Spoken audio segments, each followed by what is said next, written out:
Na, hello!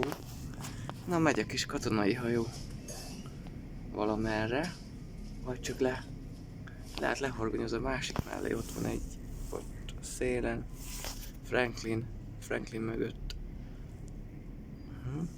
Itt egy másik piculi, de ez elég pici, az azért nagyobb. Itt a másodikon vagyok, aztán most látom, hogy mi történik itt. Hát ezeknek is mozogni kell azért, na.